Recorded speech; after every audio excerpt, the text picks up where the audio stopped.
Is Europe wasting a good crisis? That was the keynote speech given by my next guest today, Francisco Papadia. He's the chairman of Primary Collateralized Securities. He's also the former Director General for Market Operations at the European Central Bank. Francisco, thank you so much for being with me at the LBMA here in Rome. Pleasure.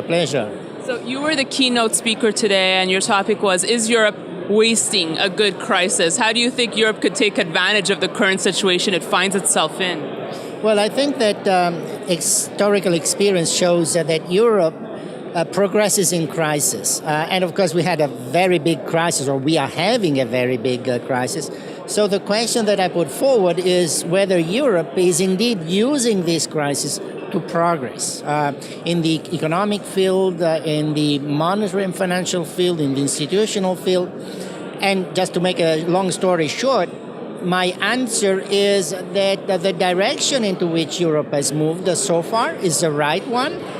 The speed of progress has been just sufficient, which doesn't mean good, but just sufficient, and that if it will continue, the crisis will be over, and once again it will be proven that Europe grows in a crisis. But of course, if is a small word with a lot of weight, and it remains to be seen whether Europe will soldier on, will have the persistence to continue doing what it has been doing so far. Now, you previously worked at the European Central Bank, and it's been known that Mario Draghi has gone on the record saying he does plan to keep interest rates low. What do you think of the stimulus that is needed for Europe?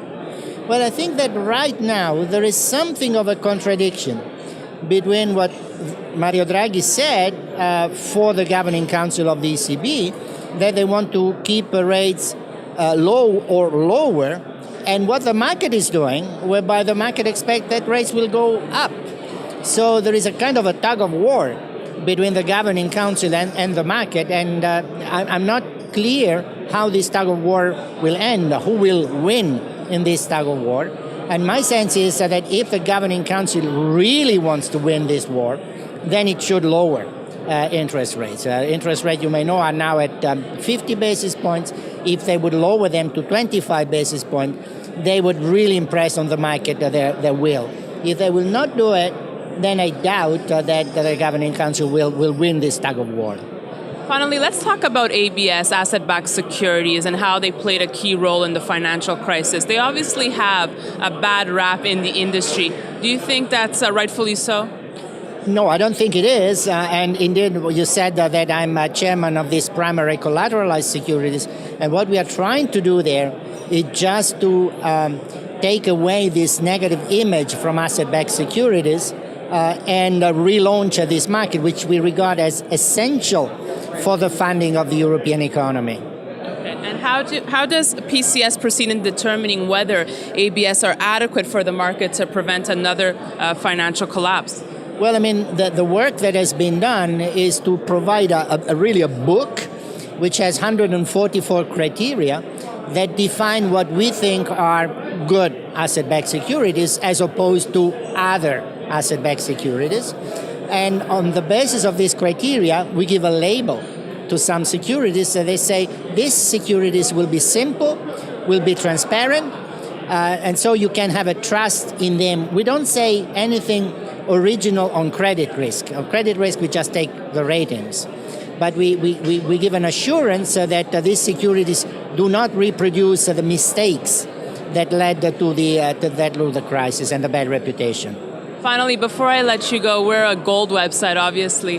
What do you think of gold as collateral? Well, gold, of course, I mean, and Mr. Rossi mentioned that in his speech, has some interesting characteristics as an investment, as a collateral. And I think that many central banks sold golds, but very few central banks sold all their gold. So it's not an issue of yes or no, it's an issue of proportion. Which kind of share in your reserves or in your use as collateral you want to have for gold. So it remains a legitimate reserve asset. And one more question, are you hopeful for Europe overall?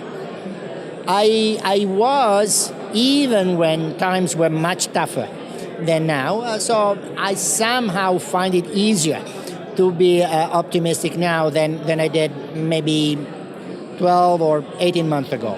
On that note, I'll let you go. Thank you so much for speaking with me. Thank you. It has been a pleasure. And thanks for watching our continuous coverage from the LBMA here in Rome. You can email us at newsfeedback@kitco.com or follow me on Twitter at Daniela Camboni. Thanks for watching. We'll have more for you throughout the day.